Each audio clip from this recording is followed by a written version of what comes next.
So I'm in Wroxeter in Shropshire, and just behind me, if you can see that building there, that is a recreated, not this one here, that's a lovely building, but just behind it, come here cameraman, just behind it, see that beigey yellowy building? That is a recreated Roman building, so we're just going to have a look at it. I'm not going to pretend to have studied this location, I haven't, so you're going to learn it with me, but look at this beautiful building here, look. I couldn't help but stick my nose over this, look.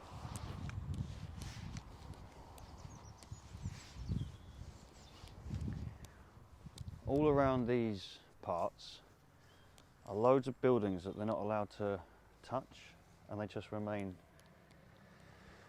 fragments of history. It's fantastic though. I mean, me personally, if I was very wealthy, I would try and recreate something like this, or try and purchase something like this. And look at these wooden doors. There's probably people in London and in Essex and places that would do anything to have one of these doors for ornamental reasons. It's lovely. Let's have a walk over there and have a look. I just had a walk about with my cameraman, so now we can go and have a look together. So come here cameraman, I'll let you in. Look, old-fashioned Roman gate. Very novel, isn't it? Very nice. In you go. Now I've got to slam it back in. Is it that way? It's that way. Is it? There we go. Not the tightest of security from the looks of things, but nice all the same. See all the actual genuine Roman ruins. But we're going to go over there in a minute.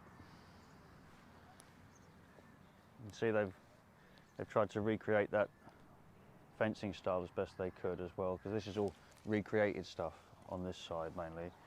And over there you can see it's genuine. This is genuine down here though.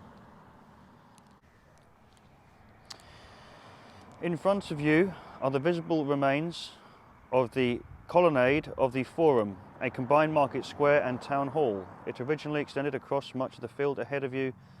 The column bases are those shown facing onto the street in the reconstruction.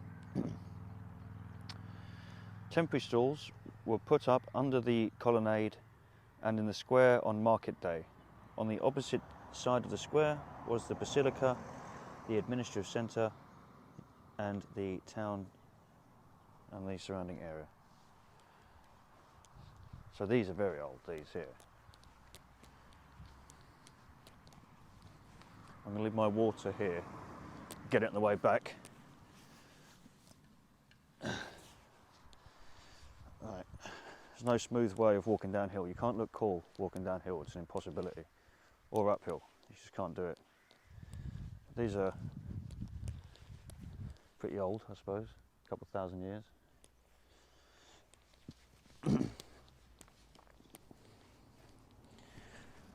It's really quite daunting as well when you look at history of this age. I find myself looking into the 17th, 18th and 19th centuries a lot. So whenever I do look at somewhere like this, it's you know, it's a huge reminder of just how much has gone on in the last couple thousand years. So let's go and have a look at the recreation.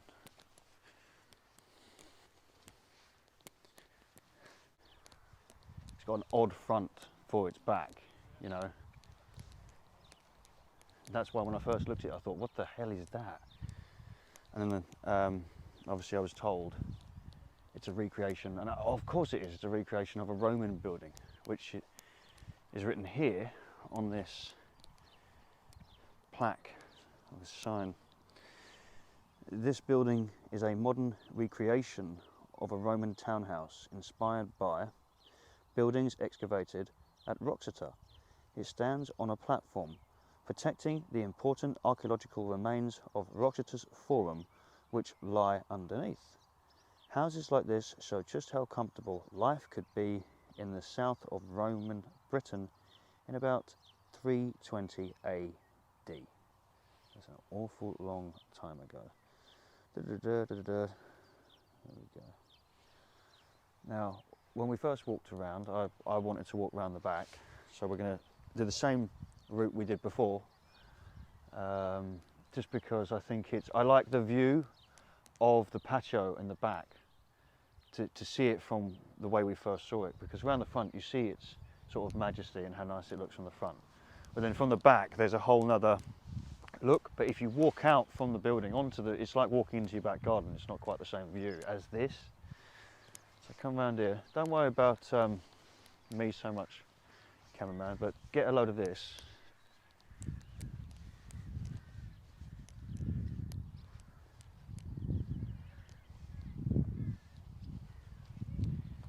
This is why I couldn't help but make a little video on it, because it's so interesting. Architects, builders, well, bricklayers, everyone would be interested in something like this, because it is just a fascinating little project. Can you hear all the crows going mental over the way there? That's it, cameraman, up the hill. I'm seeing he's showing excessively good balance here.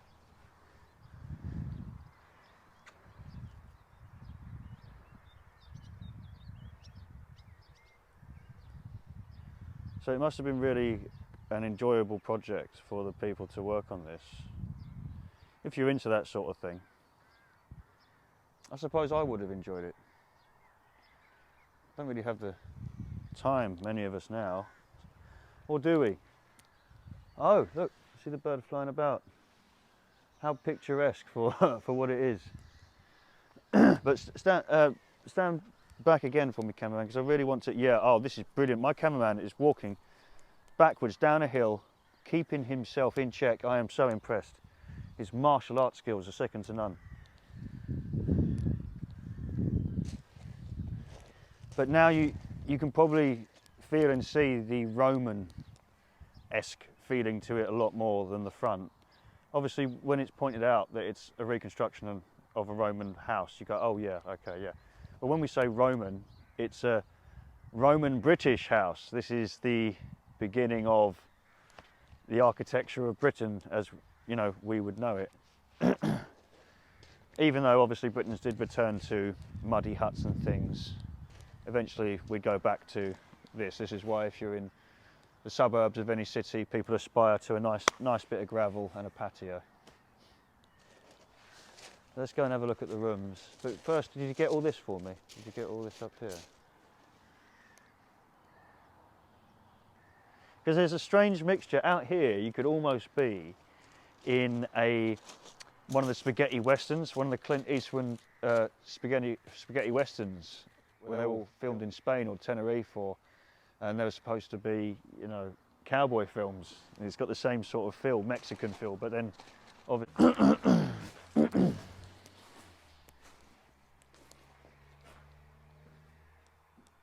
through there.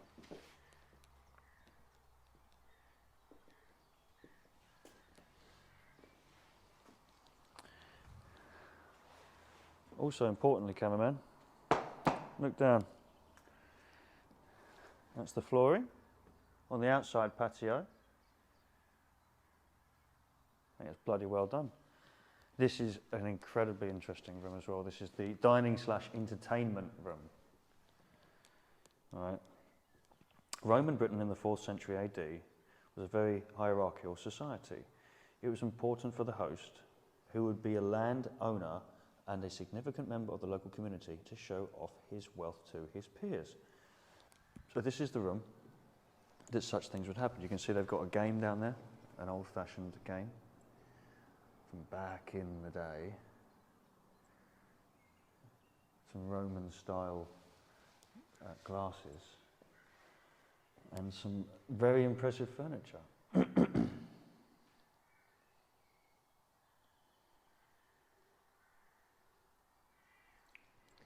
Yeah, all good. Have a look at the mosaic on the floor. And this is all recreations, by the way. So they've recreated it to look as it would have. And bear in mind, all of the materials used here are as they would have been during the time. That was the challenge, that was the whole point of the operation. So everything you see here is from the same stuff as people from Rome and Roman Britons and so on would have been using to make it all.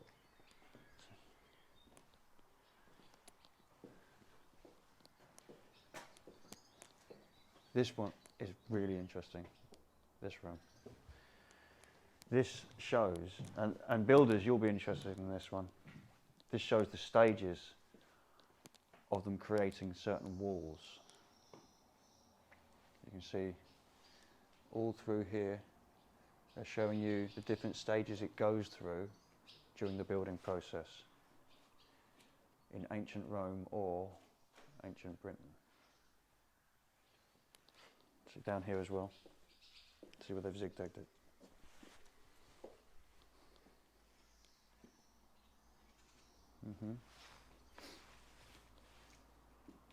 And this is a different style.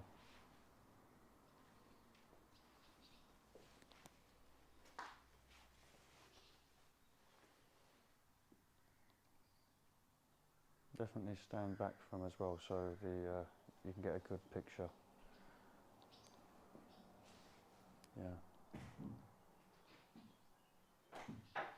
This as well. Same sort of plasterboard, if you like.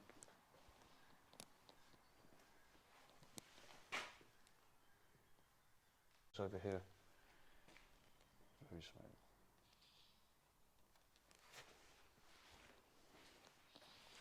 This door, look. This one, I don't know whether this one is pleasant or dreary.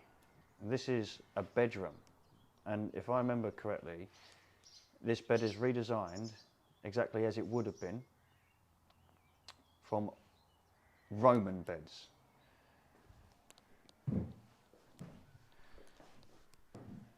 I don't know what the light in here is going to be like, though. It's pretty dark in here. Can you see anything? Yeah?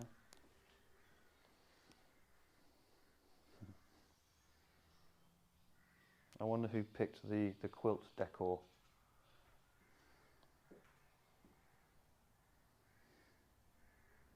What a lovely project for them to have done.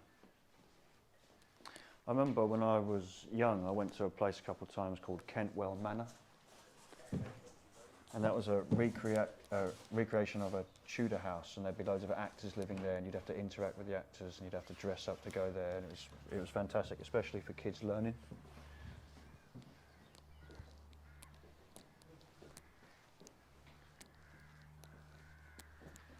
In that small woodland there are about 1 trillion crows going absolutely nuts.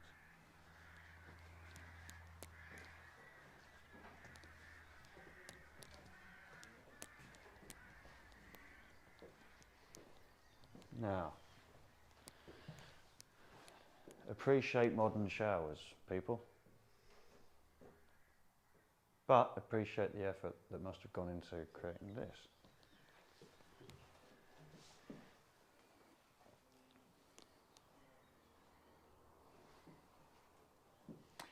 These rooms are empty. There's nothing really to scream about in here, but it does give you an idea as to the shape of these sort of rooms. I mean, they're the same shape as today's rooms, but this is the layout, if you like, that the people back then would have been living under. I hope they was more artistic than some of the people that have drawn these pictures, to be honest.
This is the shop, as it were.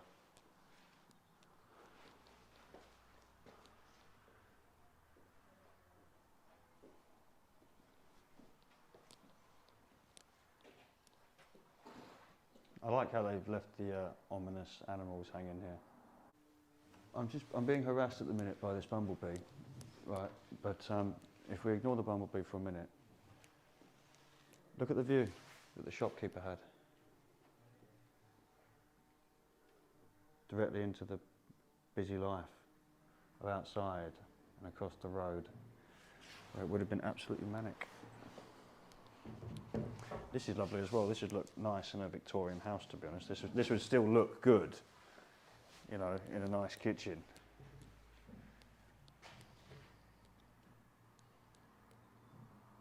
Look at the little door there. Oh. See it?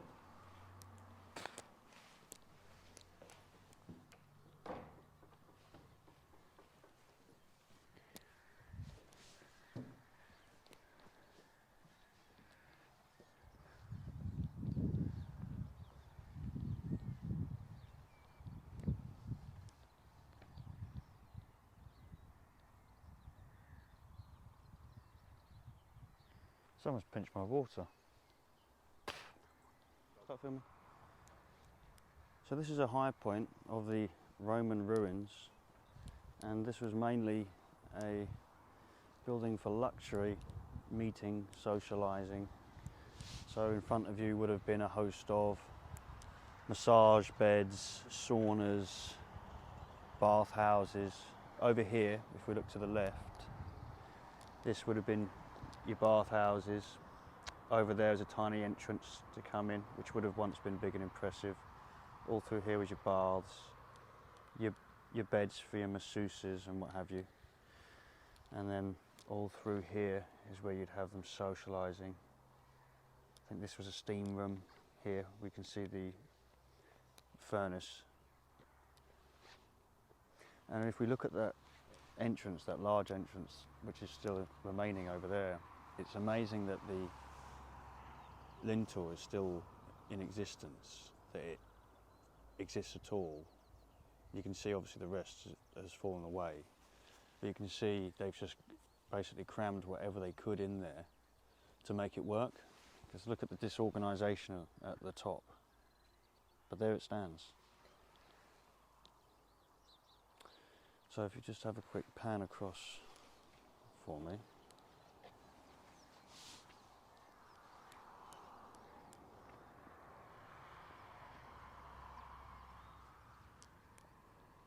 But the signs all speak of stories of bathhouses and what looks like very good hygiene standards. And look at the reenacted or recreated Roman house from over the road. It looks glorious with the fields in the background. So what we're going to do now is we're just going to walk down and have a very short walk around just to give you a slight feel. Come on.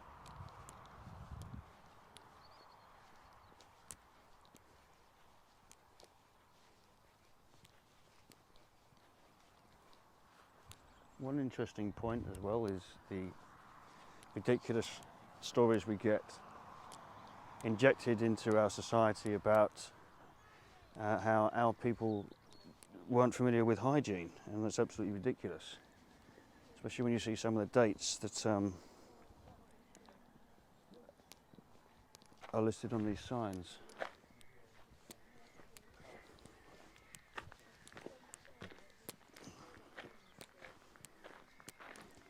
So just so you don't have to take my word for it, come look at this.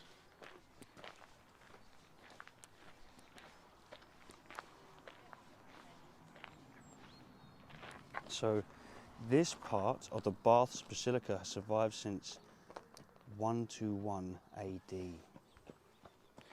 It is one of the largest pieces of Roman wall still standing in the country and is traditionally known as the Old Work.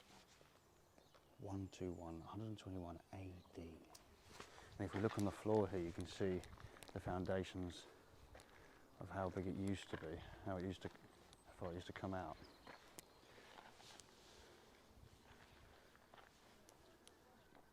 So we're not going to stop and look at all the plaques, because it's up to you to come to places like this and enjoy them. But we will have a little walk through, because as my cameraman was rightly saying, you know, a Roman or a person that would go on to adopt Roman traits in Britain built this. And here it is, here I am touching it now, all these years later. What a privilege. And it's one of those things that, without putting other countries down, not every country can say they have this. You know, I think places like America and Australia are some of the most beautiful landscapes on the planet.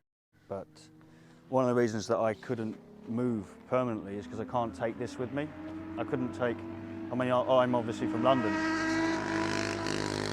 I'm obviously from London, but it's the same down there. I can't take a 2,000-3,000-year-old city with me, and I can't take this with me. So it's the morbid parts of our society, the old, the dark, the dingy. That's what makes British people what we are. That's not to take anything out of the wonder and beauty of newly founded countries, but this is the thing that makes so many of us unable to leave. Even if you built us a Beverly Hills mansion, after a while it would feel very plastic and hollow and falsified, you know?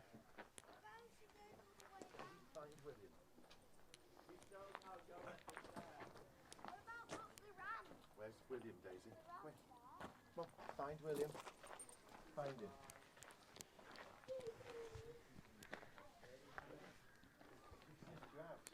I'll try and get through. Right, hang on, stand back. Here we go. Hang about. Absolutely easy, you know, no struggle whatsoever. I'll come back through, wait there. No problem whatsoever. Don't even try, I'm going to come back. Don't even try, mate. So, obviously, when in Rome, but when in sort of imitation of Rome, then you've still got to give it a go, haven't you? So, this is me doing my bit, you know, piece of piss, you know. I'd have been out of work here, no problem. I was trying to find what you found here.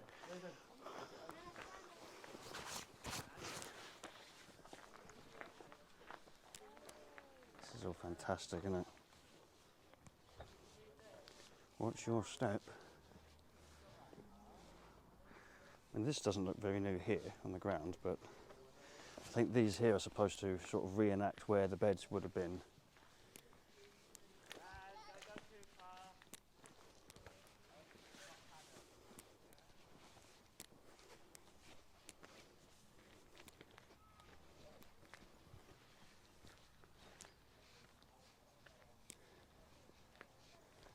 That's where they used to keep the dragons. There'd be a hole there, and the dragons would blow fire up there, and it would heat the baths. That's where they kept the dragons.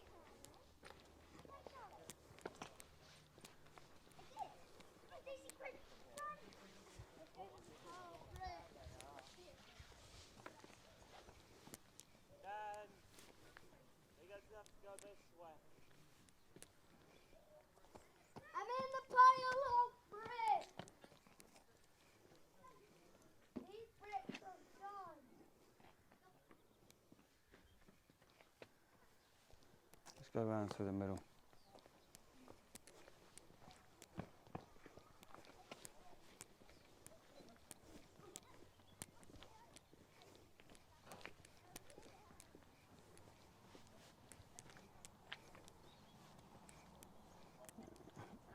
I have to remind people living in England, people living in Britain, that this is all on your doorstep. As I was saying a moment ago, it's not on other people's doorstep. So, you know, people say to me, why do I make so many documentaries in London? And I say, well, it's because if you're in New York or you're in Tokyo and you're making a documentary on a character in London or somewhere in London itself, most of these people can't even go there. They've got to do voiceovers. So why wouldn't I make the most of this old city that I have at my door? But does it mean I don't love the rest of our history just as much? No, it doesn't. But it would be silly of me not to capitalise on the history I have right there. But the same can be said for British people in general. We've got this on our doorstep. There's no need for, I mean, put it this way, how many people have been on pointless holidays to Spain or wherever, and you've actually seen nothing historically interesting whatsoever?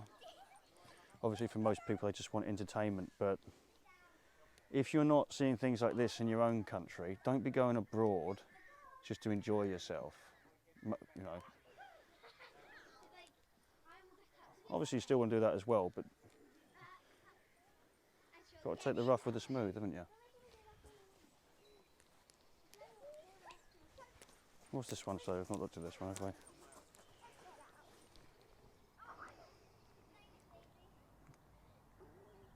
Yeah, you'd have been relieved to have worked in there if you was an actual Roman living in Britain at the time. You'd have been bloody freezing.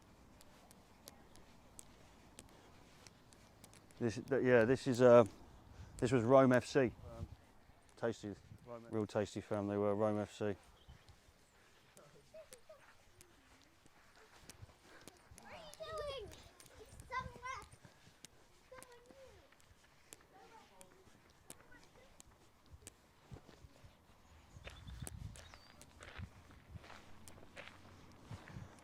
The corridor, I think it's pretty self-explanatory. Oh, this is nice, look down here.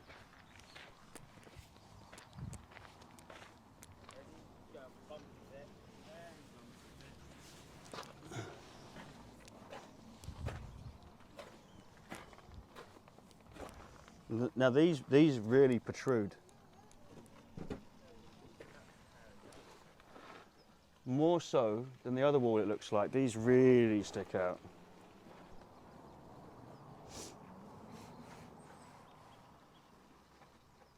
I can't help but wonder if there's anything underneath this as well. Well, they've found so many artefacts here, and they're all in that little museum up there. And it's all been found on the site. It's not been brought in, it's all from around here. Cameraman knows no bounds. He rolls on, mountaineering as he goes.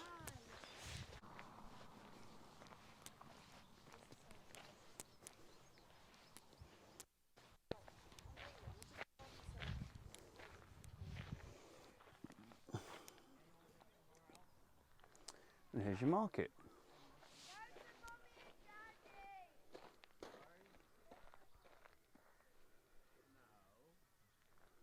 So this place would have been rammed.